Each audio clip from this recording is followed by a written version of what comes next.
तंत्र की दुनिया में बहुत कुछ होता है।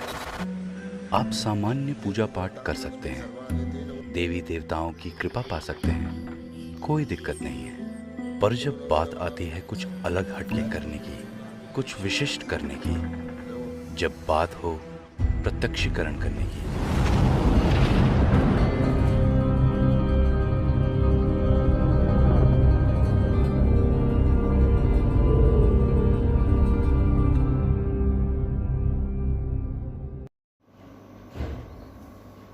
नमस्कार दोस्तों, मैं तांत्रिक हरीश कुमार आप सभी का अपने इस YouTube चैनल में स्वागत करता हूं। दोस्तों,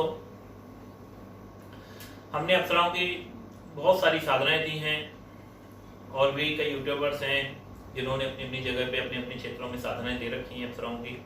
और आज यूट्यूब पर सबसे ज़्यादा अप्सराओं की साधनाएं देखी जाती हैं और सिद्ध भी हो जाती है। इसका मूल कारण है कि अप्सराओं की साधनाओं को करने से कभी कोई डर नहीं है, कभी किसी का भय नहीं है, कभी किसी में कोई दिक्कत परेशानी नहीं होती है। तो इसलिए सबसे ज़्यादा लोग जो हैं आज अप्सराओं की साधनाएं करते हैं और सबसे ज़्यादा सफल भी साधक अप्सराओं की साधनाओं में होते हैं। आज अगर एक आंकड़ा निकाला जाए यूट्यूब की दुनिया में तो सबसे ज़्यादा लोग अप्सराओं की साधनाएं करते हैं। और क्योंकि सबसे ज़्यादा लोग उसी को करते हैं तो सफलताओं का जो दर है वो भूतों की, प्रेतों की, जिन्नों की, काली भैरवों की साधनाओं की अपेक्षा अप्सरा का सबसे सर्वाधिक क्षेत्र है, जिस लोगों को सबसे ज़्यादा सिद्ध होती हैं और लोगों के जीवन को जो सफल बनाती है। तो इस क्रम में मैं आज आपके लिए लेकर के आया हूँ एक रतिविलासी साधना। ये अप्सरा रतिविलासी अप्सरा है। इसका सबसे जो खास बात है वो ये है कि यह सौंदर्य की तरह देवी है और व्यक्ति को हमेशा खुश रखती है, जिंदा दिल रखती है, हंसमुख है। इसके जो गुण हैं वही गुण साधक में आते हैं और साधक भी हंसमुख रहता है, जिंदा दिल रहता है और इस साधना को करने से कभी कोई दिक्कत, प्रॉब्लम, परेशानी नहीं आती है। और ये मेरे जीवन का एक अनुभव है। मैंने भी अपने समय पर इस साधना को किया था, तो मैं आज आप लोगों के लिए भी ये साधना शेयर कर रहा हूँ। सब साधनाओं के दौरान में ये साधनाओं को मैंने किया और इसके जो परिणाम आए अच्छे वो मैंने आपको बताए हैं अपनी साधनाओं की पोस्ट में। तो आप ये साधनाएं कर सकते हैं। इसको मुझे छोड़ना पड़ा किसी कारणवश, तो इसका विसर्जन भी बहुत आसानी से हो जाता है। घर में, परिवार में ये आपको किसी भी तरह का कष्ट नहीं देती है, अच्छा रखती है, घर का माहौल खुशनुमा बना देती है और मतलब खुशी की एक तरह से देवी है, सौंदर्य की देवी है। तो घर में परिवार का माहौल अच्छा रहता है, बेहतर रहता है। शुक्रवार के दिन से वही नॉर्मली अप्सराओं की तरह शुक्रवार के दिन इसकी साधनाएं संपन्न की जाती हैं और 2-3 दिन में ही ये साधना सिद्ध हो जाती है। ज़्यादा इसमें लंबा प्रोसेस नहीं है, ज़्यादा इतना हार्ड वर्क नहीं है और आराम से आप इस साधना को सिद्ध कर सकते हैं।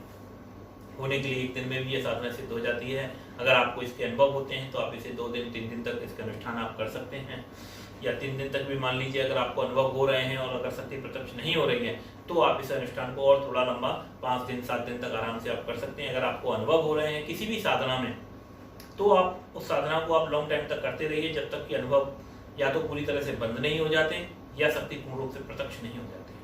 क्योंकि अनुभव होना इस बात का बोध कराता है कि आपकी साधना ठीक चल रही है, सही चल रही है।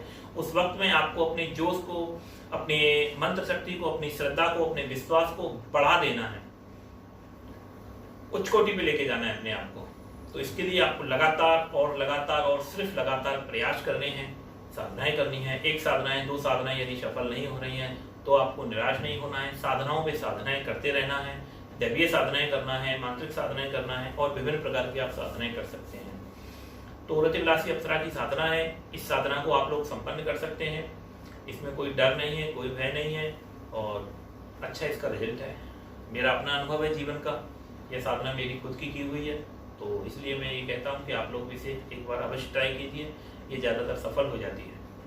तो इसके बारे में विधि विधान जो भी जानना चाहते हैं कोई भाई, तो आप हमसे संपर्क कर सकते हैं और हमें मैसेज कर सकते हैं। नमस्कार दोस्तों।